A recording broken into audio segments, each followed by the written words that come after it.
책을 소개합니다. 책을 읽고 교육에 대해 이야기합니다. 어서 오세요. 정동책방입니다.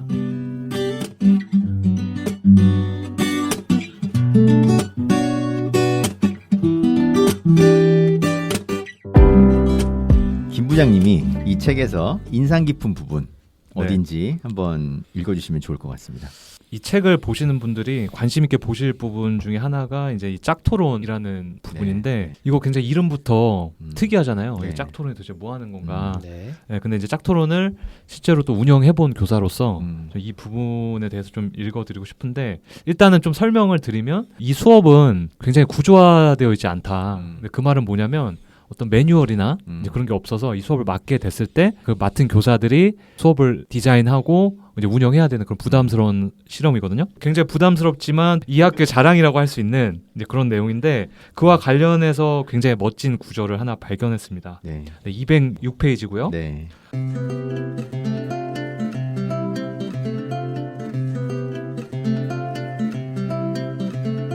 교육은 실험이 어렵다. 한 사람의 일생이 담겨 있기 때문이다. 그러나 더 나아지기 위해서 새로운 시도, 유의미한 시도는 계속되어야 한다. 이러한 시도를 실험이라고도 명명할 수 있겠으나 조심스럽게 그러나 책임감 있게 때로는 과감하게 시도해야 한다. 단, 전제 조건은 깊이 있게 생각하고 다양한 경우의 수를 따져보며 탄탄하게 준비하는 것이다. 그래서 짝토론은 참 어렵고 힘든 길이었다.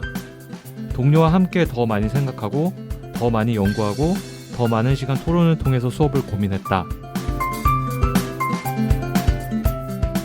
여기까지입니다. 예. 네.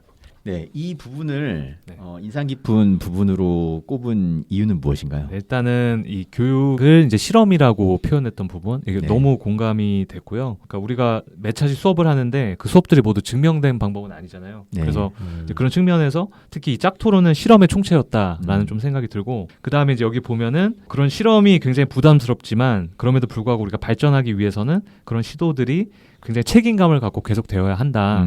근데 이제 책임감을 가져야 되는 이유는 저는 그렇게 생각해요. 이 학생들을 대상으로 하는 거기 때문에 우리가 그냥 나의 만족? 어떤 그냥 새로움이라는 정당성? 그걸 떠나서 우리 학생들은 그걸 통해서 영향을 받기 때문에 또 굉장히 무거워야 된다라고 생각을 하고 근데 이제 짝토론을 참여했던 교사로서 그런 마음을 갖고 동료들하고 굉장히 깊이 있게 수업을 설계하고 운영했던 이제 그런 기억이 나거든요. 한량님하고 또 같이 수업을 했었잖아요. 네. 네. 그러니까 이제 제가 김 부장님하고 네. 이 짝토론을 한 2차례 2년 했었죠. 2년 했죠. 예. 네. 그래서 이제 이 부분에 대해서 계속 의문을 제기했던 게 기억이 나요. 그러니까 매뉴얼화 되지 않은 그러니까 사실 짝토론 수업을 그냥 하자면 얼마든지 할 수 있고 그렇죠. 예, 있는데 이거를 그렇게 하면 안 되고 이거를 어떻게 연습하듯이 해서야 되겠느냐에 대한 의문을 갖고 계속해서 이제 프로그램을 개발을 하신 거잖아요. 그렇죠. 예, 이 부분을 김 부장님이 선택하셨을 때 그동안 이제 나눴던 이야기들이 많이 떠오르더라고요. 힘드셨던 거 아닙니까? 네. 근데 그건 이제 아니긴 이게 한데. 처음 수업을 네. 설계하고 했을 때 굉장히 네. 실패한 부분도 많았고 예. 근데 이제 두 번째 제 생각에는 나름 드림팀을 꾸렸고 네. 네. 그래서 두 번째 수업은 굉장히 좋아졌기 때문에 네. 어쨌든 교사들이 협업해서 음, 이렇게 수업을 설계하고 운영을 하게 되면 장기적으로는 발전할 수밖에 없다. 네. 이제 그런 생각이 들었던 계기가 이 짝토론 수업이었거든요. 네. 이게 지금도 이어지고 있는지 없는지 모르겠지만 어쨌든 저희가 했을 때까지만 해도 네. 매뉴얼화를 시키고 싶었던 거잖아요. 그렇죠. 이거를 그냥 우리가 한번 하고 학생들과 긍정적인 상호작용을 맺고 끝내는 게 아니라 네. 이거를 다음에 맞는 선생님들에게도 뭔가 도움을 주자. 그렇죠. 네, 라고 하는 게 있었고 약간 다른 얘기일 수 있는데 짝토론이라는 제목 때문에 더 한계가 있다라고 얘기하시는 분도 있으시더라고요. 아예 그냥 프로젝트 맞아요. 수업 네. 이렇게 제가 되면 네. 했을 때도 그랬어요. 그러니까 네. 이렇게 짝토론이 저희가 개교할 때 한 2016년, 17년 네. 한참 하부르타 열풍이 불고 있을 때 이름을 갖다가 썼을 때 이제 짝토론이라는 것은 방법인데 컨텐츠가 될 수 없지 않냐 이런 논의들도 있었고 네. 그럼 이제 실제로 학생들은 짝을 지어서 토론을 하는가라고 물어봤을 때 이제 그러지 않아도 짝토론이라는 이름을 붙일 수 있느냐 그래서 이제 프로젝트로 고치는 게 타당하지 않냐 저도 거기에는 많이 동의를 하는 편입니다. 그런데 이제 저는 저 말도 맞는 말인데 학교 교육과정 안에 학교의 맥락성을 담을 수 있는 다소 자유도 있는 교육 과정이 이렇게 있는 것도 꼭 나쁘지는 않다. 단 교사들이 그 수업을 알차게 채우려는 어떤 열정과 그런 연구에 대한 욕심만 있다면 저는 이런 시간도 굉장히 유의미할 수 있다라는 생각이 들었어요. 사실은 저도 공식적인 자리에서 교육 과정에 대해서 뭔가 도움을 달라고 요청했을 때 꼭 말하는 것이 학생이 구성할 수 있는 일주일에 1시간 정도, 2주일에 2시간 정도. 그러니까 남이 가르치는 것을 배우는 게 아니라 자기가 배우고 싶은 것들을 배우는 어떻게 보면 비어있는 시간이지만 어떻게 보면 스스로 채우는 시간을 교육과정상에서 가질 수 있을까 이런 꿈을 꿔보거든요. 그리고 이제 그 실험이라고 하는 것이 교육에서 그러니까 그러면 실험을 하나도 하지 않는 집단은 좋은가?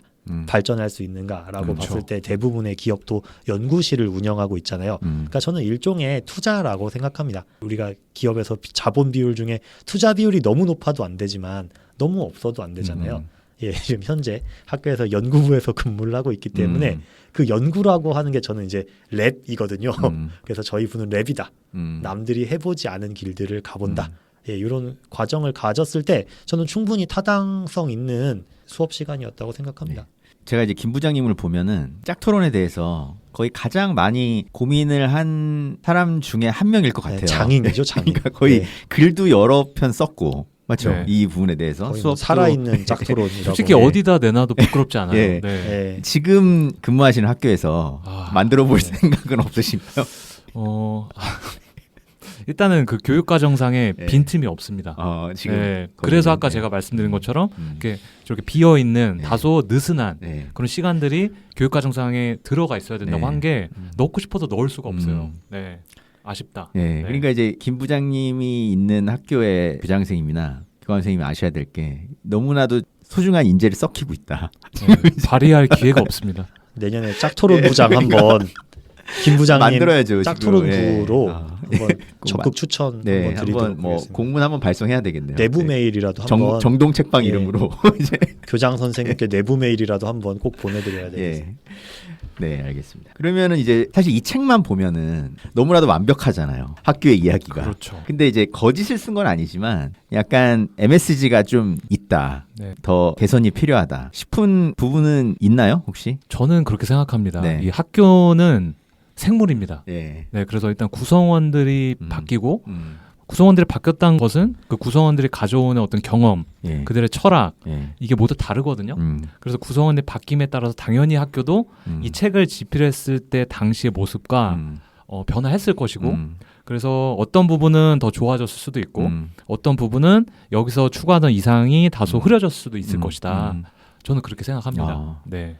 그러니까 이제 이 질문 자체가 의미가 없는 거네요. 그러니까 되게 우문현답을 네. 보여주셨어요.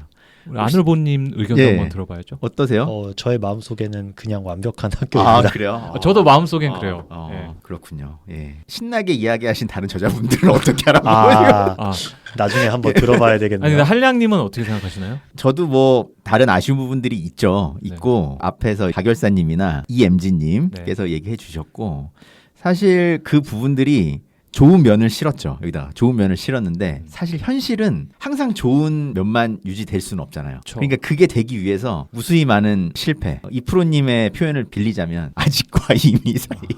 또 듣게 되네. 또 듣게 되네요. 예, 이제 집에 가서 발을 좀 한번 더 그어야 될 것 같습니다. 그런 것 같습니다. 사실 저도 지금은 아시겠지만 한량의 삶을 살고 있어가지고 네. 이 학교가 지금 어떻게 변하고 있는지 잘 몰라요. 제가 이렇게 후한 평가를 하는 네. 거는 앞에 이제 나왔던 이야기들이랑 비슷한데 네. 저도 이제 수업에서 실패를 많이 하거든요. 그랬을 때 이게 진짜 실패인가? 라고 돌이켜 보면 그걸 통해서 발전하는 게 있을 때, 그러니까 그런 미래 학교의 시도들이, 그러니까 뭔가 아쉽냐라고 물어봤을 때 저는 그것들이 결국은 또 다음에 어떤 영향을 주지 않았을까 이런 마음이 있어서 그냥 그 시도하는 것 자체로도 너무 네. 좋았던 것 같습니다. 근데 이제 이 질문을 들으면서 저는 이거 모든 학교에 구조적으로 적용되는 문제라고 생각하는데 학교는 너무 사람에 의존하는 게 강해요. 맞아요. 그러니까 사람을 따라다니고 그러면서 항상 이런 걸 고민해요. 음. 시스템을 어떻게 만들까? 고민은 늘 하는데 결국에는 사람이 만들고 그 사람이 사라지면 또 없어지고 근데 이런 게 너무 많아서 그게 해결되지 않으면 음. 학교는 늘 어떤 사람이 있느냐에 따라서 좋고 나쁘고가 판가름 나는 시스템으로 움직이지 못하는 이렇게 되지 않을까. 네. 이 얘기를 하다 보면 한도 끝도 없겠지만 그렇죠. 저는 약간 이런 생각을 했었어요. 그러니까 그 시스템을 만들 수 없으니까 그런 사람들이 많아져야 된다. 되게 좋은 발상이에요. 그게 네. 그 생각은 드네요. 그러니까 롤러코스터를 탔을 때 네. 어떤 사람은 이제 빨라서 행복한 사람이 있는가 하면 예. 빨라서 너무 힘든 사람들도 네. 있잖아요. 예. 그래서 이제 첫 번째로는 우리 중에 누군가는 빨라서 너무 힘들었겠구나 이런 생각을 하는 사람도 있지 않았을까라고 생각하고요. 또 이제 민주주의라는 것 자체가 그 너무 빠를까봐 이제 느린 사람도 같이 가잖아요. 예, 그런 체제이기 때문에 좀 더 이제 그렇게 빨리 가지는 못하는 것 같기도 합니다. 일반 학교에서. 네. 달변들이시라 그냥 바로 오셔가지고 제가 한 번도 생각해보지 않았거든요. 오늘 말할 것들에 대해서. 그러니까요. 예, 어쨌든 안울보님, 그다음에 김 부장님 모시고 이야기를 나눴고요. 또 다른 저자님들을 모시고 또 계속 이야기를 이어나가야 되기 때문에 네. 일단 여기서 마무리 짓도록 하겠습니다. 네, 여기는 동, 책방입니다. 감사합니다. 감사합니다.